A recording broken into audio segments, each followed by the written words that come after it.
कभी आप ब्रह्म मुहूर्त में जगे हैं? जगकर देखिए, संध्या होने के पश्चात जब रात्रि का अंधकार सारे संसार को धीरे धीरे अपने अंधकार में निगलने लगता है, तो यही अंधकार ब्रह्म मुहूर्त में भोर होने से ठीक पूर्व तनिक अधिक काला हो जाता है। कुछ समझे? हमारा जीवन भी कुछ ऐसा ही होता है।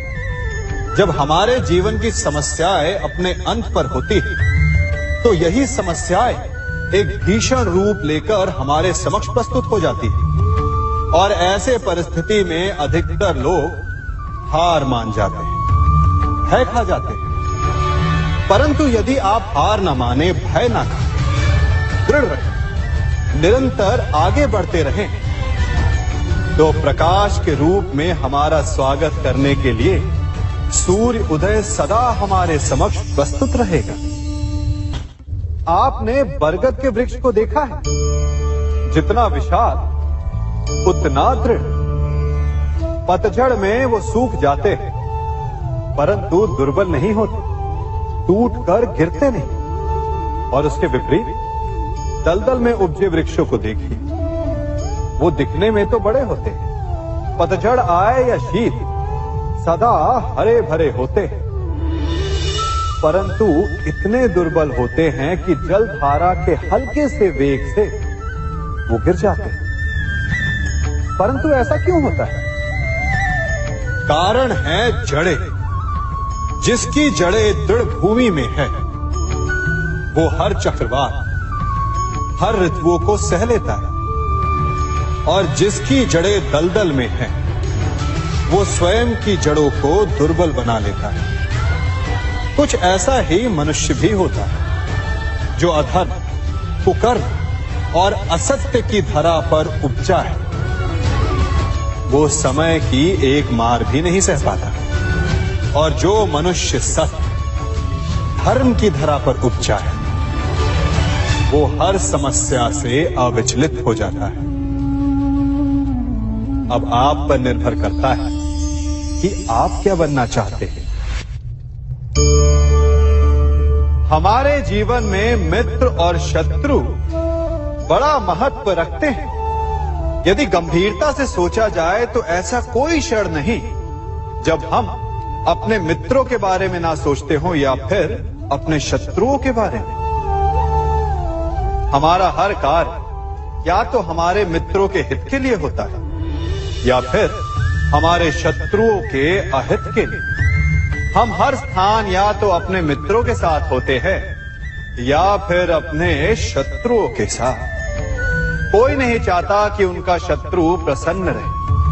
हर कोई अपने शत्रु को नष्ट कर देना चाहता है, और ऐसा करने के लिए वो हर संभव प्रयास करता है। उसे आर्थिक, मानसिक और शारीरिक हानि पहुंचाने का प्रयास करता है। परंतु यदि मैं आज आपको ऐसा मंत्र सिखाऊं जिससे आप अपने शत्रु को सदा के लिए नष्ट कर दे तो, और वो मंत्र है मित्र बनाना। अपने सभी शत्रुओं को अपना मित्र बना लीजिए और आपके सारे शत्रु स्वतः ही समाप्त हो जाएंगे। मैं क्या कर रहा हूं? मैं दिए प्रज्वलित कर रहा हूं ताकि अंधकार को मिटा सकूं। अब आप कहेंगे कि इसमें कौन सी बड़ी बात है ना? परंतु इसमें महत्वपूर्ण बात समझने के लिए यह है कि मैं क्या नहीं कर रहा हूं, और मैं अंधकार नहीं कर रहा हूं। क्योंकि अंधकार को मिटाने के लिए प्रकाश का अस्त्र तो उठाना ही पड़ता है। बुराई को बुराई से नहीं, अच्छाई से जीता जाता है। अन्याय को अन्याय से नहीं, न्याय से लड़ा जाता है। क्रोध को क्रोध से नहीं, क्षमा का साथ लेना होता है। ठीक उसी प्रकार एक लोहा लोहे को काटता है, परंतु एक ठंडा लोहा ही गर्म लोहे को काट सकता है। इसलिए यदि आपको अपने जीवन में विजयी होना है तो अपने शस्त्रों को, अपने अस्त्रों को सोच समझ कर उठाइए, क्योंकि एक अनुचित सोच परिणाम पर भारी प्रभाव डाल सकती है। आप सब सोच रहे होंगे कि ये क्या मैं करने लगा। मैं इस पौधे को जड़ से उखाड़ रहा हूं। आश्चर्य हो रहा है ना कि एक पौधे को उखाड़ना या काटना ना केवल एक अपराध है अपितु पाप भी है। तो फिर मुझे ऐसा करने की क्या आवश्यकता पड़ गई? क्योंकि कई बार विनाश ही सृजन तक पहुंचाता है। यदि नया भवन बनाना हो तो पुराने भवन को गिराना पड़ता है। व्यवस्था को परिवर्तित करने के लिए क्रांति लानी पड़ती है। और उसी प्रकार यदि किसी वृक्ष या किसी पौधे की जड़ों में घुन लग जाए या उसका मूल सड़ जाए तो उसे जड़ से उखाड़ देना ही श्रेयस्कर होता है, ताकि उस स्थल पर नए पौधे उपज सके। युद्ध करना पर्याय नहीं, परंतु कभी कभी शांति के लिए युद्ध करना आवश्यक हो जाता है। संसार में सबसे श्रेष्ठ क्या है? फूल या कांटे, प्रेम या घृणा, संपन्नता या दरिद्रता, मित्र या शत्रु? बताइए। अब आप भी कहेंगे कि भला ये कोई पूछने की बात हुई? अवश्य, फूल, प्रेम, संपन्नता और मित्र ही श्रेष्ठ है। परंतु क्या आपने अपने जीवन में कभी सोचा है कि हर एक भाव, हर एक वस्तु, हर एक घटना का एक गुण धर्म होता है? त्वचा पर जलन करने वाले फूलों से अधिक श्रेष्ठ वो कांटे हैं जिनसे आप अपने घर की बाढ़ बनाते हैं ताकि वन्य पशु आपके भीतर ना आ सके। वो प्रेम श्रेष्ठ नहीं जो आपको अंधा, लोभी, पक्षपाती बनाता। वो घृणा श्रेष्ठ है जो आपको नया मार्ग दिखाता।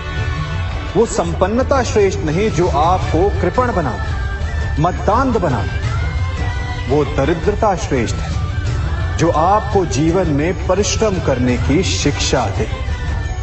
कुविचार देने वाले, बुरा मार्ग दिखाने वाले मित्रों से अधिक श्रेष्ठ वो शत्रु होते हैं जो हमें जीवन का लक्ष्य दे दे। इसलिए अपने जीवन में हर वस्तु, हर भाव, हर घटना के गुण धर्म को पहचानिए और उसके पश्चात अपना चयन कीजिए। स्वर्ण। हम सभी को अपने जीवन में स्वर्ण से कभी ना कभी कुछ ना कुछ थोड़ा या अधिक मोह होता ही है ना? परंतु क्या आपने कभी सोचा कि स्वर्ण को प्राप्त कैसे किया जाता है?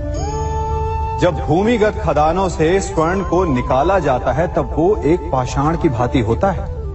ऐसा पाषाण जिससे आप किसी को भी मार सकते हैं, परंतु उसे आभूषण के रूप में स्वयं के शरीर पर धारण नहीं कर सकते। यदि उसे आभूषण बनाना है तो उसे लंबी यात्राएं करनी होती है। उस पाषाण को पिघलना होता है। सुनार के हथौड़ी की अनेकों चोटें खानी पड़ती है। फिर काट छाट और उसके पश्चात जाकर वो ऐसा आभूषण बनता है जो हमें वर्षों तक, सदियों तक लुभाता रहता है। इसलिए यदि आपको समय पर विजय पानी है तो स्वयं के निर्माण पर समय देना होगा। हम सभी सुनते आए कि जो वीर होता है, साहसी होता है, शौर्यवान होता है, उसके समक्ष सारा संसार झुकता है। वीर भोग्य वसुंधर। परंतु वीरता है क्या? शौर्य क्या है? साहस क्या है? साहस युद्ध नहीं, वीरता विजय नहीं, शौर्य कभी ना गिरना नहीं। साहस किसी चुनौती के समक्ष खड़े होने का भाव है, तो वीरता उस चुनौती को उत्तर देने के लिए पूर्ण परिश्रम लगा देना है। और शौर्य का अर्थ है गिरकर फिर से उठने का साहस रखना, बार बार प्रहार करके वीरता दिखाना, निरंतर प्रयास करते रहना, निरंतर परिश्रम करते रहना। इसलिए विजयी होने से अधिक महत्वपूर्ण है शौर्यवान होना, क्योंकि जो शौर्यवान है उसे विजय मिलना निश्चित है। कभी किसी पक्षी को घोंसले की नींव बनाते देखा है? अथक परिश्रम करके तिनका तिनका बिटोर कर वो पक्षी अपना घोंसला बनाता है, अपनी संतान के लिए एक सुरक्षित घर बनाता है। और फिर कहीं से तीव्र आंधी आती है, भारी वर्षा होती है और उसका घोंसला तिनका तिनका करके बिखर जाता है। फिर वो पक्षी क्या करता है?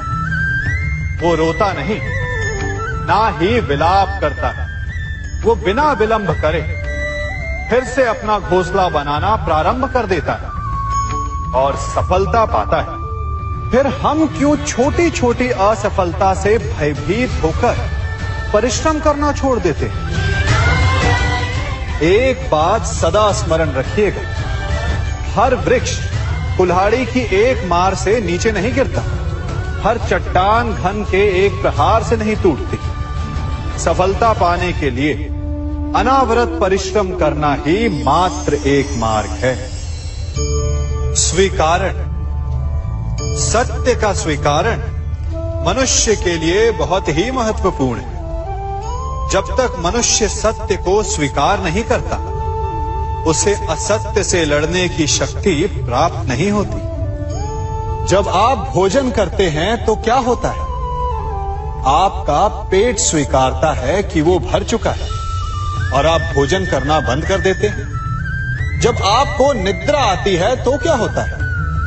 आपका मन स्वीकारता है कि आपका शरीर थक चुका है और उसे विश्राम की आवश्यकता है। उसी प्रकार जब आपको किसी व्यसन को रोकना हो तो आपको स्वीकारना पड़ता है कि बहुत हो चुका, चाहे वो लालच हो या मदिरापान। उस व्यसन का त्यागना तभी प्रारंभ होता है जब आप ये स्वीकार कर लेते हैं कि आप उस व्यसन के बंधक हैं। हम में से ऐसा कोई नहीं जिनकी परछाई उनसे दूर रहती। हमारी परछाई सदैव हमारे साथ रहती है। कदाचित हमारी परछाई हमारे कर्मों के फलों का संकेत है।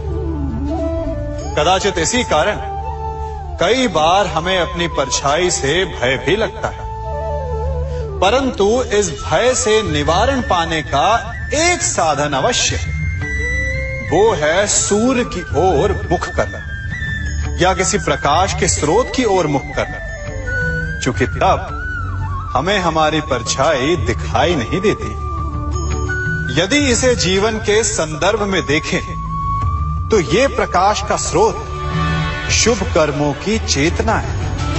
यदि आपके मन में शुभ कर्म करने की इच्छा है तो आपको कभी भी अपने कर्मों के फल का भय नहीं होगा, क्योंकि यदि आपका मन शुद्ध होगा तो आपके कर्म शुद्ध होंगे और शुद्ध कर्मों का फल कभी अशुद्ध नहीं हो सकता।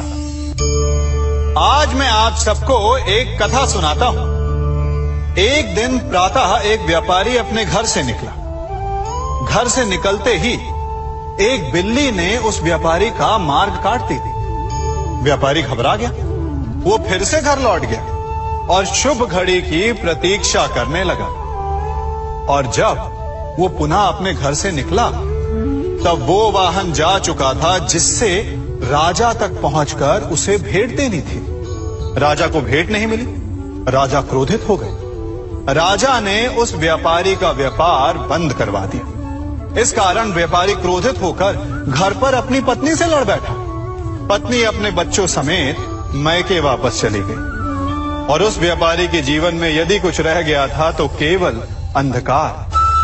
और इन सब का कारण वो उस बिल्ली को मानता रहा जिसने उसका मार्ग काटा था। ऐसा ही एक दूसरा व्यापारी राजा को भेंट देने निकला और उस व्यापारी का मार्ग भी एक बिल्ली ने काट दिया। वो व्यापारी तनिक घबराया, परंतु उसने आगे बढ़ना अधिक उचित समझा। राजा तक वो समय पर पहुंचा। उसने राजा को भेंट की। राजा प्रसन्न हुए और राजा ने व्यापारी को अपना व्यापार बढ़ाने की अनुमति दी। स्वर्ण आभूषण दिए। जब व्यापारी घर पर पहुंचा तो पत्नी को आभूषण और अपने बच्चों को देने के लिए वस्त्र थे उसके पास। हर ओर प्रसन्नता थी। समझ रहे हैं ना, दोनों के साथ एक ही प्रकार की घटना हुई, परंतु दोनों की प्रतिक्रिया भिन्न थी। ऐसा ही हमारा जीवन भी है। हमारे जीवन में प्रारब्ध का अपना स्थान है, परंतु उससे कई अधिक महत्वपूर्ण हमारी प्रतिक्रिया, हमारे सोच का प्रभाव है। क्योंकि यही हमारे जीवन को आकार देते हैं। इसलिए अपनी सोच को सकारात्मक रखिए। आपका जीवन सदैव आनंदमय रहेगा। आप इन दो पात्रों को देख रहे हैं। मेरे इस पात्र में जल है और ये पात्र मिष्ठान से भरा हुआ है। दोनों ही पात्र भरे हैं, परंतु देखिए, मिश्री को जल में मिला दिया। जल ने मिश्री को अपना लिया। मिश्री ने अपना अस्तित्व खो दिया, परंतु जल को अभिमान है कि उसका अस्तित्व अभी भी बना हुआ है। परंतु जो इस जल को चखेगा उसे अवश्य पता चल जाएगा कि ये जल अब वो जल नहीं रहा, ये अब शरबत बन गया। हमारा त्याग, हमारे बलिदान भी ऐसे ही होते हैं। जो इस बात को अनुभव करते हैं वो समझ सकते हैं कि कैसे हमने समय की धारा को बदल दिया। जो बलिदान देते हैं उनका अस्तित्व कभी नष्ट नहीं होता, अपितु उनका बलिदान संसार में कुछ ना कुछ परिवर्तन अवश्य लाता है। हम सभी कभी ना कभी, कहीं ना कहीं अपने जीवन में यात्रा अवश्य करते हैं। हमारी यात्रा में कभी पक्के रास्ते आते हैं तो कभी कच्चे रास्ते। पक्के रास्ते मनुष्य बनाता है और कच्चे रास्ते जानते हैं कैसे बनते हैं? चलते चलते बन जाते हैं। जब लोग एक स्थान से जाते हैं तो पैरों के दबाव से नीचे की घास कुचल जाती है। बार बार उस मार्ग से जाने से धीरे धीरे मार्ग स्वतः ही बन जाता है। और यही जीवन है, यही नियति है। जब आपके जीवन में आपको मार्ग ना मिले तो रुकिए नहीं, आगे बढ़ते रहिए और आपके पैरों के दबाव से मार्ग स्वतः ही बन जाएगा। हम सभी अपने जीवन में सफलता चाहते हैं, है ना? उसके लिए हम रात दिन परिश्रम करते हैं, कड़ी मेहनत करते हैं, परंतु फिर भी असफल हो जाते हैं। परंतु ऐसा क्यों होता है? कभी सोचा आप सबने? क्योंकि सफलता पाने का मंत्र बड़ा कठिन नहीं, बड़ा सरल है।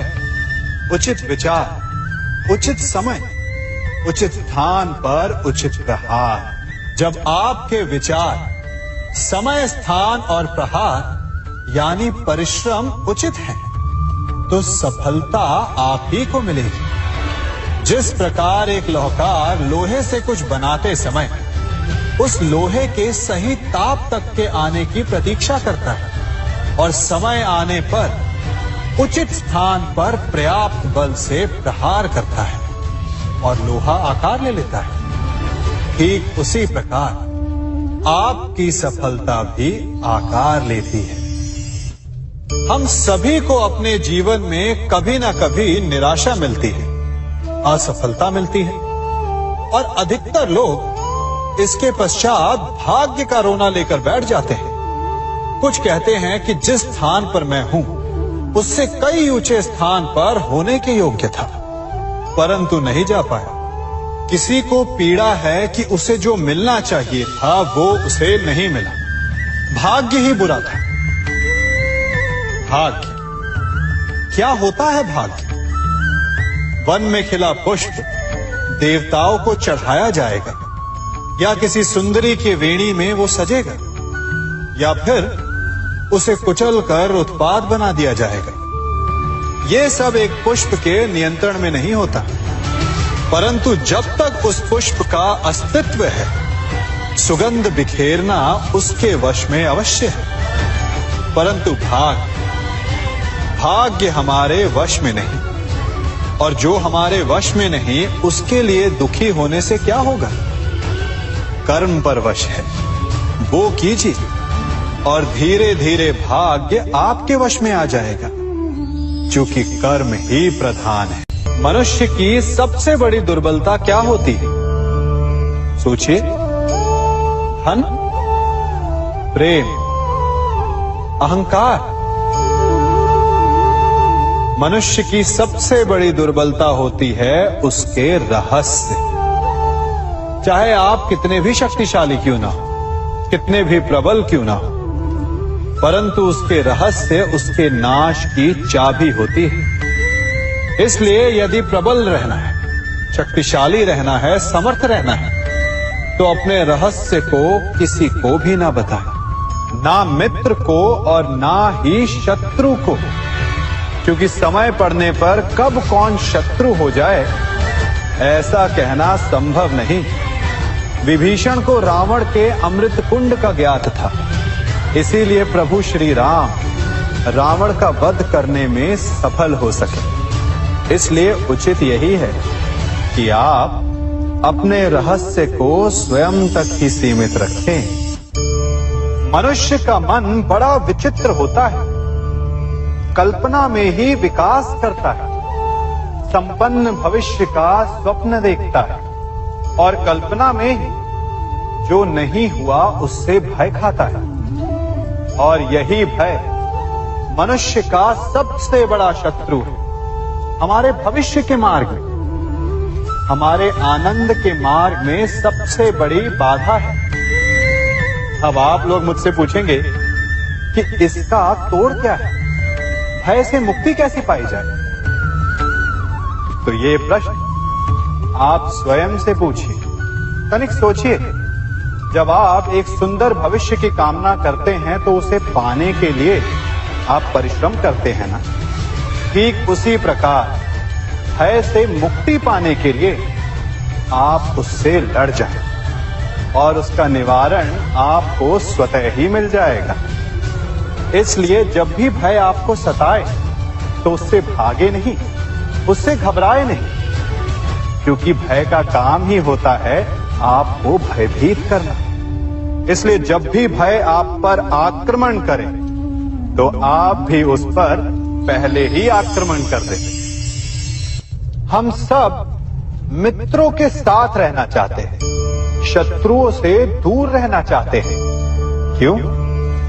क्योंकि हमें जीवन में आनंद पाना है, जीवन में आगे बढ़ना है, स्वयं को संपन्न देखना है। और यदि किसी से भी आप पूछेंगे कि जीवन में सफलता पाने के लिए सबसे अधिक आवश्यकता किसकी होती है, तो हर एक आपको लगभग एक ही उत्तर देगा। सफलता प्राप्त करने के लिए आपको सच्चे मित्रों की आवश्यकता होती है। परंतु यदि आपको और अधिक सफल होना है तो आपको केवल मित्रों की नहीं, शत्रु की अधिक आवश्यकता है। अब आप कहेंगे, ये मैंने कैसी बात कर दी? तनिक स्वयं सोचिए। जब भी संकट आता है तो मित्र क्या करते हैं? आपकी सहायता करने के लिए आपके साथ खड़े हो जाते हैं, और संकट के समय में शत्रु और बड़ा संकट बनकर हमारे समक्ष खड़े हो जाते हैं। मित्र हमें सहायता देते हैं, अपनी शक्ति देते हैं, परंतु शत्रु आपके भीतर छिपी शक्ति को बाहर लाता है, आपको और अधिक बलवान बनाता है। संगति या साथ, मित्र और साथी मनुष्य के व्यक्तित्व के लिए सबसे महत्वपूर्ण होते हैं। अब आप कहेंगे, ये कैसे? मनुष्य अवश्य अपने व्यक्तित्व के लिए उत्तरदायी होता है, परंतु मनुष्य संगति में ना चाहते हुए भी उसका व्यक्तित्व संगत की भांति हो जाता है। इन पात्रों को देख रहे हैं? मध्य में जल रखा है, इसमें दूध है और इसमें मलिन कीचड़ रखा है। यदि मैं इस जल को इस दूध में मिलाता हूं तो ये जल दूध बन जाता है, और यदि इसी जल को इस मलिन कीचड़ में मिलाता हूं तो क्या हुआ? ये जल कीचड़ बन गया। ऐसी कोई युक्ति नहीं कि जल बिना घुले मिले दूध या कीचड़ में अपना अस्तित्व बनाए रखे या उनसे अलग रहे। और ठीक ऐसा ही मनुष्य के जीवन में भी होता है। यदि एक गुणहीन व्यक्ति गुणवानों की संगत में बैठे तो उसे भी गुणवान समझा जाता है, सम्मान का पात्र समझा जाता है। और यदि एक गुणवान व्यक्ति गुणहीनों की संगत में बैठे तो उसे भी तिरस्कार मिलता है। इसलिए अपने जीवन में सदैव संगति सोच समझकर सावधानी से चुनिएगा। कभी खेत में किसी किसान को खेती करते देखा है? वो उसे सींचता है, उसे जोतता है, पशु पक्षियों से खेत की फसल की रक्षा करता है, परंतु एक बात का वो सबसे विशेष ध्यान रखता है कि कहीं खेत में खरपतवार ना उग जाए, क्योंकि एक खरपतवार खेत की सारी फसल को नष्ट कर सकती है। ठीक उसी प्रकार यदि वंश की कोई संतान खोटी निकल जाती है तो वो समूचे वंश का सर्वनाश कर देती है। इसीलिए संतान के लालन पालन में विशेष ध्यान देना आवश्यक होता है, क्योंकि संतान वो फसल होती है जो वंश के आने वाले समय को महान बना सकती है या फिर वंश का पतन भी कर सकती है। मनुष्य भी बड़ा विचित्र प्राणी है। अपनों से नीचे के स्तर के लोगों को वो हे दृष्टि से देखता है, उनका उपहास उड़ाता है, उनसे बार बार कहता है कि तुम्हारा कुछ नहीं हो सकता, तुम भविष्य में कुछ नहीं कर पाओगे। जब मनुष्य के पास धन संपत्ति मान होता है तो वो दूसरों का आदर नहीं करता, परंतु वो एक बात भूल जाता है कि उससे भी अधिक शक्तिशाली कोई अस्तित्व में है, और वो है समय। काल काल अपना चक्र कब बदलेगा ये कोई नहीं जानता। समय अपनी करवट कब लेगा ये कोई नहीं जानता। कोयला भी समय के साथ साथ हीरे में परिवर्तित हो जाता है। इसलिए जीवन में कभी भी किसी का भी उपहास नहीं उड़ाना चाहिए।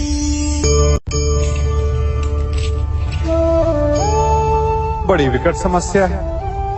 मुझे स्मरण ही नहीं हो रहा कि इस गुच्छे की कौन सी चाबी इस ताले को खोले।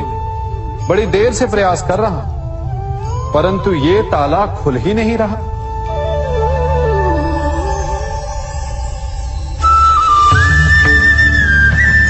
ऐसी परिस्थिति में आप क्या करेंगे? अधिकतर लोग ऐसी परिस्थिति में अपनी आशा खो बैठते हैं। उन्हें लगता है कि चाबी खो गई।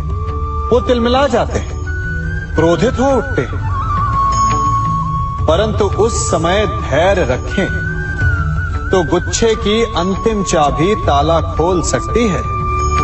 कुल्हाड़ी का अंतिम प्रहार वृक्ष को काट के गिरा देता है, परंतु क्या सत्य में कुल्हाड़ी का अंतिम प्रहार वृक्ष को काट के गिरा देता है?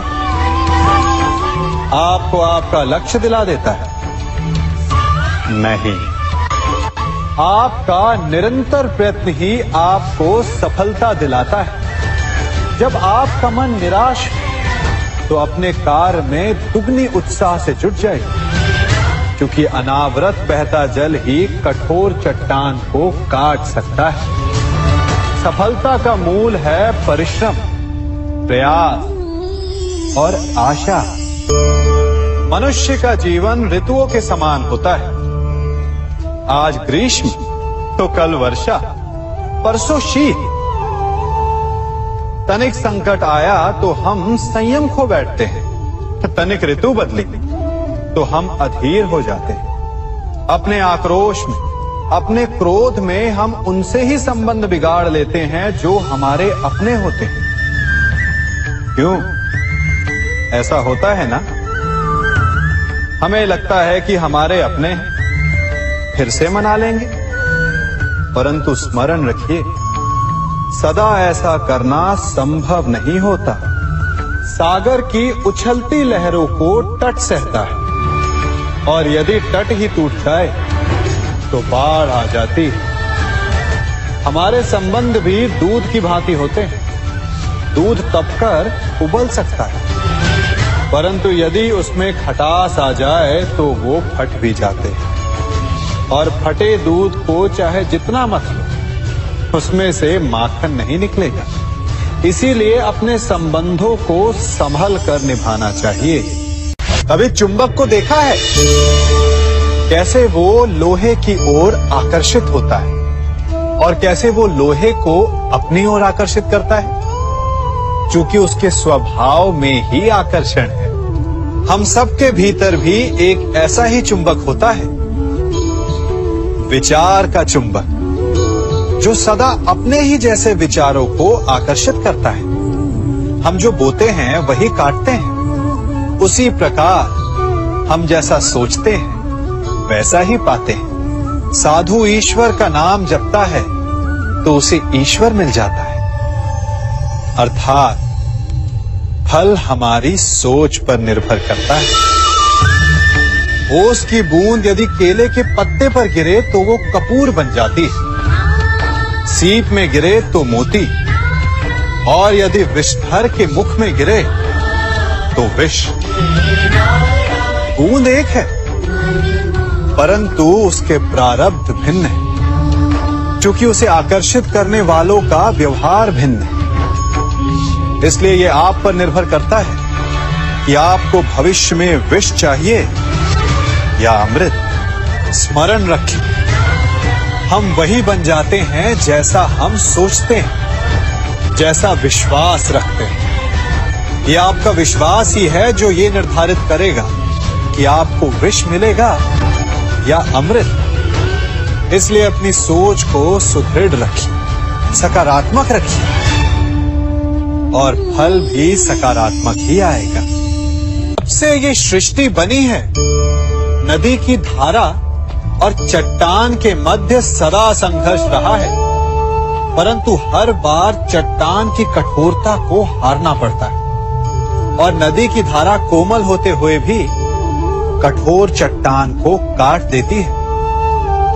कभी सोचा है क्यों?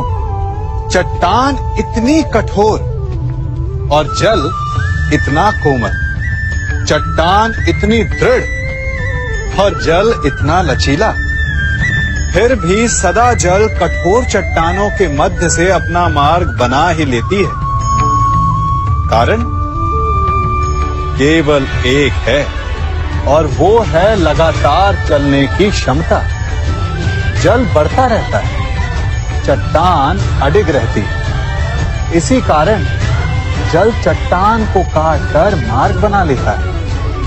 इसलिए लगातार चलते रहिए, रुकिए मत, क्योंकि चट्टान जैसी हर समस्या को आप भी जल की तरह काट सकते हैं। इस फल को देख रहे हैं आप? अभी अभी अपनी डाल से अलग हुआ है। बड़ा दुख होता है ना जब आप अपने उद्गम से अलग होते हैं, परंतु ये दूरी भी आवश्यक है। अब इस फल को ही ले लीजिए। अपने जीवनदाता वृक्ष से अलग होकर ये ना केवल किसी की भूख शांत करेगा, अभी तो इसके भीतर के बीज से एक नए वृक्ष का सृजन भी होगा और कई फल जन्मेंगे। सृजन की प्रतिक्रिया में पीड़ा आवश्यक है। यदि पीड़ा नहीं होगी तो सृजन नहीं होगा। पीड़ा अपने उद्गम से दूर होने, पीड़ा अपनों से दूर होने। इस फल की भांति हम मनुष्यों को भी अपने उद्गम से, अपने सगे संबंधियों से अलग होना पड़ता है। और यही अलगाव एक नए सृजन को, एक नई सृष्टि को, एक नए विकास को जन्म देता है। इसलिए ऐसे अलगाव से दुखी मत होइए, उसका स्वागत कीजिए, क्योंकि ये विकास की नींव है। अपराध वो भावना है जिसके कारण संसार में सदा दुख ही व्याप्त रहता है। हम सब अपराधियों से घृणा करते हैं, उन्हें कोसते हैं, परंतु क्या कभी विचार किया है कि कोई भी जन्म से अपराधी नहीं होता?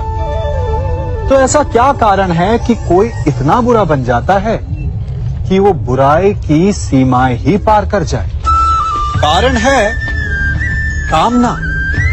यदि कामना पर नियंत्रण ना रखा जाए, यदि कामना को पूर्ण करने के लिए परिश्रम ना किया जाए, तो वो तृष्णा में बदल जाती है, और तृष्णा लालच में, और लालच छल में, और छल करते ही मनुष्य अपराध की ओर अपने पग बढ़ा देता है।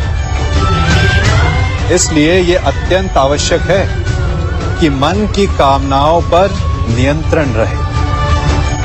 यदि मन पर नियंत्रण रहेगा तो अपराध पर स्वयं ही नियंत्रण हो जाएगा। हम सबका मन करता है कि हम जीवन में ऐसे शिखर पर पहुंचे जहां हमसे ऊपर कोई ना हो, जहां हमें कुछ करने की आवश्यकता ना पड़े, है ना? कुछ लोग इस शिखर पर पहुंच भी जाते हैं, परंतु उनका मन सदा विचलित रहता है। इतनी मनोरंजक बात है ना कि जिस विश्राम को पाने के लिए हम इतनी मेहनत करते हैं, इतना परिश्रम करते हैं, वो हमें मिलता ही नहीं।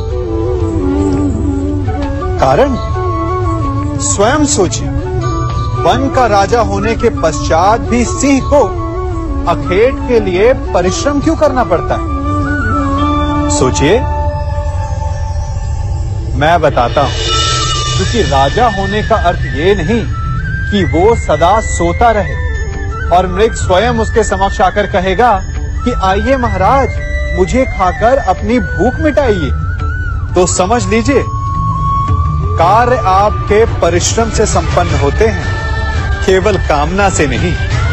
यदि आप नीचे हैं तो सदा स्मरण रखें कि आपका परिश्रम ही आपको ऊंचाइयों पर ले जाएगा, और यदि आप ऊंचाई पर हैं तो वहां पर भी रहने के लिए आपको निरंतर परिश्रम करते रहना होगा।